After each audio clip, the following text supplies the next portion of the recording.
महाकुंभ, जहां करोड़ों लोग अपनी आस्था और विश्वास के साथ पवित्र संगम में डुबकी लगाते हैं, ये केवल कोई मेला नहीं है बल्कि एक आध्यात्मिक यात्रा है जहां लोग इस नियत से आते हैं कि पवित्र संगम में डुबकी लगाने के बाद उनके पाप खत्म हो जाएंगे, साथ ही उन्हें मोक्ष प्राप्त हो जाएगा। लेकिन इस बार प्रयागराज के महाकुंभ में कुछ ऐसा हुआ जिसे देखकर हर कोई हैरान रह गया। जब गंगा, जमुना और सरस्वती के संगम पर लाखों श्रद्धालु स्नान कर रहे थे, तभी नदी के शांत जल में एक अजीबोगरीब घटना होती है, जिसके चलते पानी की लहरें अचानक बहुत तेज हो गई और लहरों के बीचों बीच निकला एक बहुत बड़ा सा सांप। ये सांप इतना बड़ा था कि जिसने भी इस सांप को देखा कि उसकी सांसें थम गई, क्योंकि यहाँ पर जितने भी लोग मौजूद थे उन्होंने कभी भी अपनी जिंदगी में इतना बड़ा सांप नहीं देखा था। सांप का पूरा शरीर चमचमा रहा था, उसकी आकृति अन्य सांपों से थोड़ी अलग थी।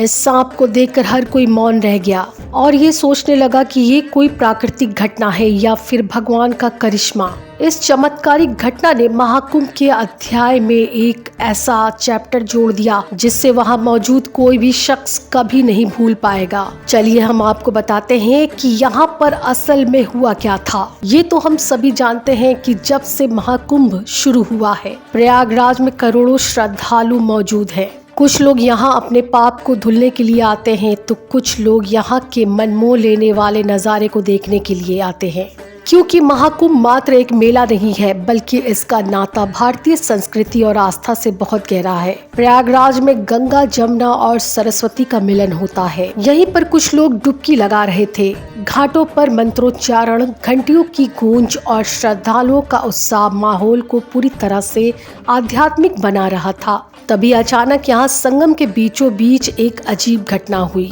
नदी के शांत पानी में एक अजीब सी हलचल मची। इस हलचल को देखकर स्नान करने आए सभी श्रद्धालु चौंक गए। श्रद्धालुओं ने देखा कि पानी के बीचों बीच से एक बहुत बड़ा सा सांप धीरे धीरे पानी के बाहर आया।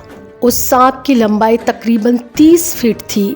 यहाँ मौजूद सभी श्रद्धालुओं ने ऐसा सांप पहली बार देखा था। सांप के शरीर पर एक अजीबोगरीब चमक थी जो सूरज की रोशनी में और भी ज्यादा चमक रही थी। लेकिन सबसे हैरान कर देने वाली बात ये थी कि सांप के शरीर में कई सारे धाराएं थी, जिसे देखकर ऐसा लग रहा था कि ये धाराएं गंगा, जमुना और सरस्वती की धाराएं हैं। ये दृश्य इतना अजीब था कि जिसने भी इस नज़ारे को अपनी आंखों से देखा था वो वहीं थम गया। लोग एक दूसरे से बात करने लगे। कुछ लोग कहने लगे कि ये शेषनाग है, भगवान विष्णु का वाहन, तो कोई इसे चमत्कार कहने लगा। तभी कुछ श्रद्धालु हाथ जोड़कर प्रार्थना करने लगे तो कोई श्रद्धालुओं ने इसे अपने फोन में रिकॉर्ड करने की कोशिश की। सांप बहुत बड़ा था पर इसके बावजूद भी वो किसी को नुकसान पहुंचाने के लिए नहीं आया था। वो धीरे धीरे संगम के पवित्र जल में तैरता रहा। सांप को देखकर ऐसा लग रहा था कि मानो ये केवल और केवल यहाँ पर स्नान करने के लिए आया हो।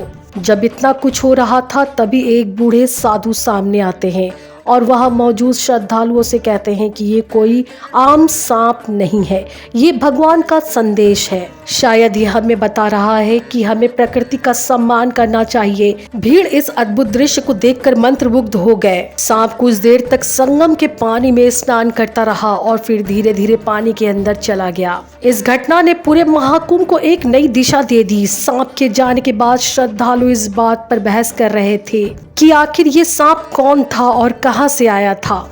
लेकिन संगम के किनारे पर ऐसे बहुत से लोग थे जिनका मानना था कि ये कोई चमत्कार है। ये घटना न केवल उनके विश्वास को और मजबूत कर गई बल्कि उन्हें ये भी बताया कि महाकुंभ जैसा पवित्र आयोजन किसी अदृश्य शक्ति का आशीर्वाद है। इस घटना ने महाकुंभ को हमेशा हमेशा के लिए यादगार बना दिया। लोग आज भी इस बारे में बात करते हैं। ये घटना हमें एहसास दिलाती है कि कभी कभी प्रकृति और भगवान कुछ ऐसा करते हैं जो हम इंसानों को बिल्कुल भी समझ में नहीं आता है। इस पे आपकी क्या राय है, हमें कमेंट करके अवश्य बताएं। साथ ही जय मां गंगे अवश्य लिखें।